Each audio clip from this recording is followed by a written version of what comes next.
Our next guest is the king of the blockbuster, a man whose films have raked in over $12 billion worldwide. He's the guy behind Top Gun, Pirates of the Caribbean, Bad Boys, and now he's roaring into the world of Formula One with the big star Brad Pitt. Jerry, congrats, man. This is Apple's biggest theatrical release. Man, you got to be riding high today. Congrats. A good one, Gentry. It really is. It's one of those movies that's immersive. It's fun. You don't have to care anything about racing to love this movie. Brad Pitt is just amazing in it. He said, "I'm not going to do this movie unless I'm actually driving." So he trained for 4 months along with Damson Idris to be able to get in these cars and drive them at 180 miles an hour and then breaking down to 50 and taking 5 Gs in the corners. It was brutal on these actors.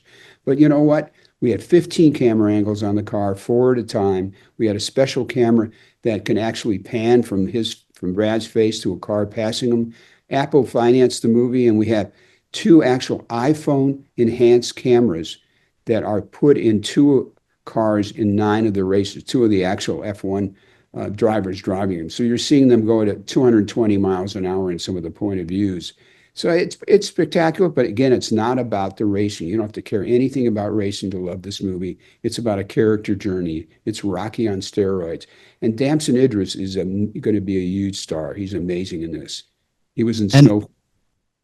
And from what I heard, Jerry, is that the first day of filming, you're getting ready to put stuff on to tape first day, and you're in front of over 100,000 people at Silverstone, and you got Brad Pitt, the star of the movie, getting behind the wheel of one of these machines, theoretically for a live audience for the first time. What was that day like? Because that's got to be intense recording, and you got to get it right quickly, I'm sure.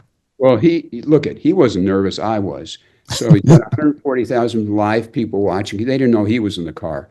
And he got 100 million people on television around the world watching him go around that track. And boy, he was perfect. He didn't spin out. It was fantastic. I'm sure he was really happy when he got out of that car.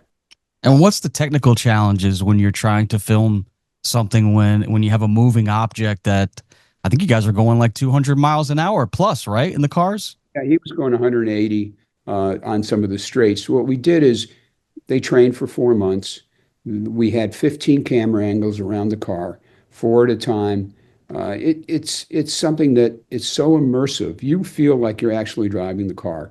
When we showed it to the real drivers in Monaco, they said that's the first time I've seen a film that really captures the experience of what it's like when we drive these cars. Jerry, I know it's been, I think, 34 years since you guys made Days of Thunder, which I loved that racing movie as well. So I'm excited to go see the new movie F1 in theaters this weekend. But looking back, what's one filmmaking tool or technology that you wish you had 34 years ago that you're using on F1? Is it all these special cameras? It's the special cameras because the cameras are a third the size of what we used in the past. We separate the batteries from the camera, and it's just the lens that's in a lens in a small body that's in the car. So it's spectacular, and they're IMAX quality cameras.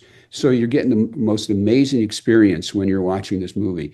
But again, it's about the character journey. It's funny, it's romantic, it's immersive. You really get sucked up into this world. And that's why you have to see it on the biggest screen in the cinema, because look at the audience applaud, they laugh, they cheer. You see tears in their eyes. It's one of those kind of 4-quadrant movies. We see whole families going to see the movie. It was the #1 movie around the world. For a movie that's not a sequel, that's really hard to do. And from what I've been hearing from some of the fans coming out of the theater, that the sound is amazing, the camera angles are amazing. That even in IMAX, your seat is vibrating like you are behind the wheel of these vehicles. That's exciting to get that and capture that onto film. Yeah, it's got an amazing score. Hans Zimmer is maybe the greatest living composer who did the score. Then you have Doja Cat, Tate McRae, Rose, Chris Stapleton, Ed Sheeran, Burna Boy, Tiesto on the soundtrack. The soundtrack is becoming a huge hit also, just off of 1 week in the theaters. Again, it's immersive, it's fun. If you love Top Gun Maverick, you're going to love this movie because it's done by the same team. I've heard, Jerry, you say that Brad and Tom Cruise are very extremely hands-on when it comes to these films. They get into every detail. They're in the edit room. So they're very alike in that way. But what's something unique that distinguishes one guy from the other? What is special about Brad Pitt that Tom Cruise can't do? Well, I don't. I think Tom can do anything, but if Brad said one thing he won't do is get in an airplane and hang out of it. But so that's he likes to keep things on the ground. Tom, I think Tom's missing a fear gene. I mean, he just will do anything. I mean, that sequence mission is a terrific movie, and him hanging out of that airplane for like 20 minutes is insane.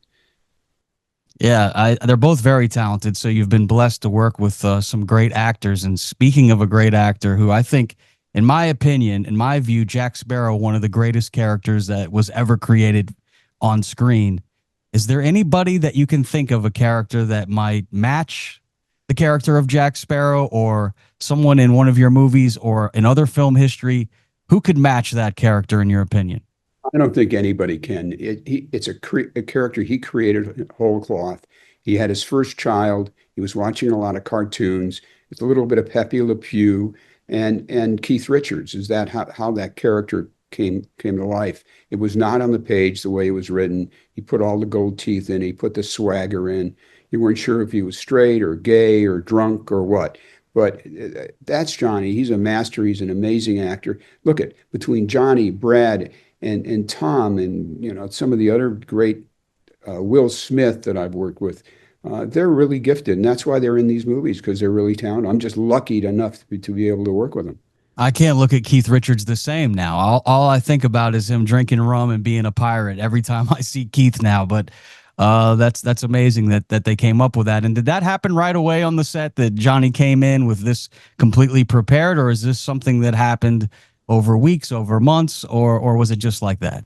No, he created that character whole cloth. He walked on the set and did it, and it freaked out Disney. He said, "Oh my God, is this guy drunk? What is going on?"